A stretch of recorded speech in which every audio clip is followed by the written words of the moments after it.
आज की जो वीडियो है वो हम डिस्कस करने जा रहे हैं। जो हमारे पास एमडी कैट टॉपिक है एंजाइम्स, वेरी इंपॉर्टेंट है। अक्सर कम से कम इसमें से 3 और मैक्सिमम 5 तक एमसीक्यूज के पूछे जाने के इम्कानात या पॉसिबिलिटीज होती हैं।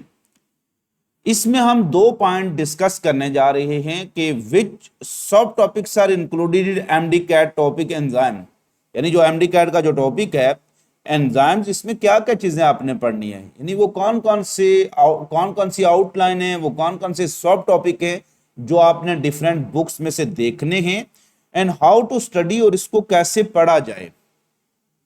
सो इस वीडियो को आपने एंड तक जरूर देखना है। तो इस वीडियो का जो ज्यादा इंपॉर्टेंट मकसद है वो सिर्फ उन बच्चों या उस्ताद कराम की रहनुमाई करना है कि जब भी वो पढ़ाएं या पढ़ें तो एमडी का टॉपिक जो एंजाइम है इसमें क्या क्या चीजें आपने मस्ट टच करनी है और किस तरह से इसको आपने पढ़ाना है।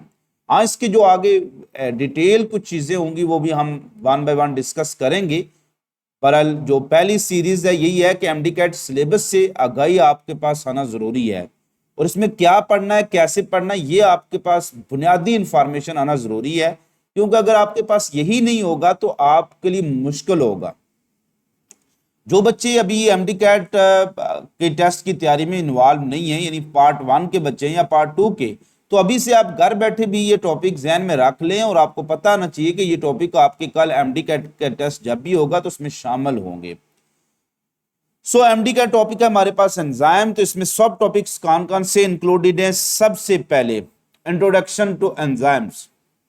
इंट्रोडक्शन टू एंजाइम्स में हमने क्या डिस्कस करना होता है, एंजाइम की डेफिनेशन से रिलेटेड क्वेश्चन आ सकता है, एंजाइम्स की जो लोकेशन कहां पर एंजाइम वर्क करती हैं, एंजाइम की सिंथेसिस कैसे होती है, एंजाइम्स से रिलेटेड कुछ इनकी डिस्कवरी कैसे हुई थी, फर्स्ट एंजाइम कौन से डिस्कवर हुई थी, किस मीडियम से डिस्कवर हुई थी, किस ऑर्गेनिज्म से डिस्कवर हुई थी, ये कुछ चीजें आपने डिस्कस करनी होती हैं। और एंजाइम की जो लोकेशन कहाँ है, किस जगह पर एंजाइम मौजूद होती हैं, कौन से एंजाइम है जो इंट्रा सेलुलर हैं, कौन सी एक्स्ट्रा सेलुलर हैं, ये डिटेल आपने इंट्रोडक्शन टू एंजाइम्स में डिस्कस करनी है। दूसरा बड़ा जो टॉपिक है very important, structure and composition.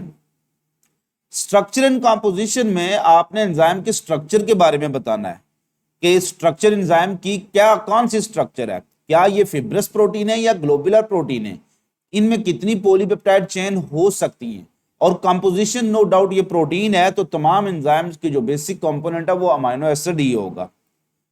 तो स्ट्रक्चर और कंपोजिशन में सिर्फ आपने एंजाइम के स्ट्रक्चर को एक्सप्लेन करना है और स्ट्रक्चर को एक्सप्लेन करते हुए आपने बड़ा डिटेल देखना है एक्टिव साइट क्या होती है, नॉन एक्टिव साइट क्या होती है, इसमें एलोस्टेरिक साइट कौन सी है, इसको रेगुलेटरी साइट क्यों कहते हैं, एक्टिव साइट के कौन कौन से डिफरेंट जो वर्ड हैं आपकी बुक में यूज हुए एक्टिव साइट से रिलेटेड, एक्टिव साइट में कितने अमाइनो एसिड शामिल हैं और नॉन एक्टिव साइट यानी एलोस्टेरिक साइट में कितने अमाइनो एसिड शामिल हैं, एंजाइम की शेप को मेंटेन रखने में कौन सी पार्ट का ज्यादा रोल है, एक्टिव साइट का या नॉन एक्टिव साइट का, ये सारी डिटेल आपने एंजाइम के स्ट्रक्चर में डिस्कस करनी है।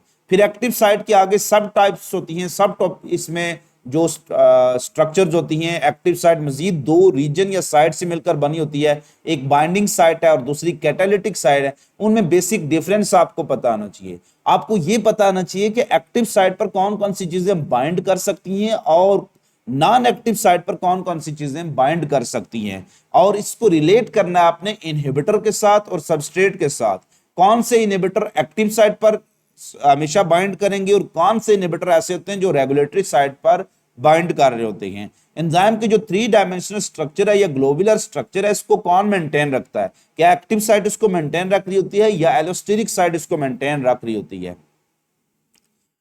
इसके बाद जो इंपॉर्टेंट टॉपिक है करेक्टरिस्टिक्स ऑफ एंजाइम्स हैं, बहुत इंपॉर्टेंट हैं करेक्टरिस्टिक्स ऑफ एंजाइम। इसमें बहुत सी एक्सेप्शनल केसेस हैं, जैसे ऑल एंजाइम ग्लोबुलर प्रोटीन है एक्सेप्ट वो कौन सी एंजाइम है जो ग्लोबुलर प्रोटीन नहीं है।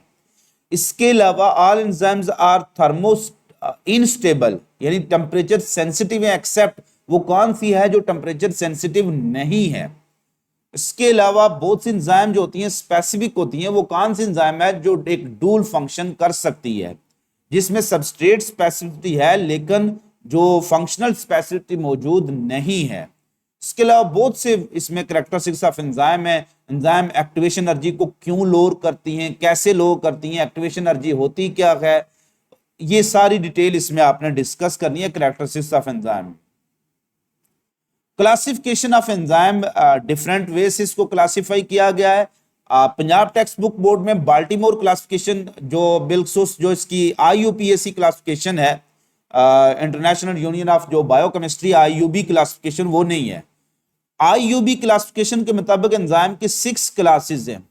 अगर आप इन पर डिटेल देखना चाहते हैं तो मेरा FSC का टॉपिक मौजूद है, ये एंजाइम के नाम से चैप्टर नंबर 3, जो चैप्टर नंबर 3 एंजाइम्स, उसमें ये सारे टॉपिक मौजूद हैं, वहां से आप तैयारी कर सकते हैं। प्लेलिस्ट बनी हुई है, आप उसको सर्च कर लें। अगर नहीं है तो मुझे आप व्हाट्सअप कर दें या फिर आप कमेंट सेक्शन में कमेंट कर दें कि सर वो प्लेलिस्ट का लिंक भेज दें। तो क्लासिफिकेशन ऑफ एंजाइम में बेसिक क्लासिफिकेशन आपने वो जो 6 कैटेगरीज हैं, ऑक्सीडो रिडक्टेज एंजाइम्स कौन सी होती हैं, हाइड्रोलाइसिस कौन सी होती हैं, लाइसिस कौन सी होती हैं, ये सारे एंजाइम की जो क्लासिफिकेशन है वो IUB क्लासिफिकेशन आपको आनी चाहिए, उनके एग्जाम्पल आपको आनी चाहिए। इसके अलावा जो क्लासिफिकेशन है एंजाइम के ऑन बेसिस ऑफ कोफैक्टर है, एपो एंजाइम, होलो एंजाइम, वो आपको पता आना चाहिए। इसके अलावा एंजाइम की क्लासिफिकेशन होती है on basis of their location, के वो सेल के अंदर काम करती हैं यानी इंट्रा सेलुलर है या एक्स्ट्रा सेलुलर है, इनका आपको डिटेल पता आना चाहिए। Factor affecting enzyme catalysis, factor affecting enzyme catalysis, जो बहुत से फैक्टर हैं, इनमें से कुछ फैक्टर ऐसे हैं जो हमेशा रेट ऑफ एंजाइम एक्शन को एक्टिवेट करते हैं, कुछ ऐसे होते हैं जो एक्टिवेट भी कर सकते हैं, इनहिबिट भी कर सकते हैं। तो ये सारे फैक्टर जैसे pH है, टेम्परेचर है, उसके बाद सबस्ट्रेट कंसंट्रेशन है, एंजाइम कंसंट्रेशन है, ये सारे फैक्टर हैं, एक्टिवेटर्स हैं, इनहिबिटर हैं, आपको डिटेल में पता आना चाहिए।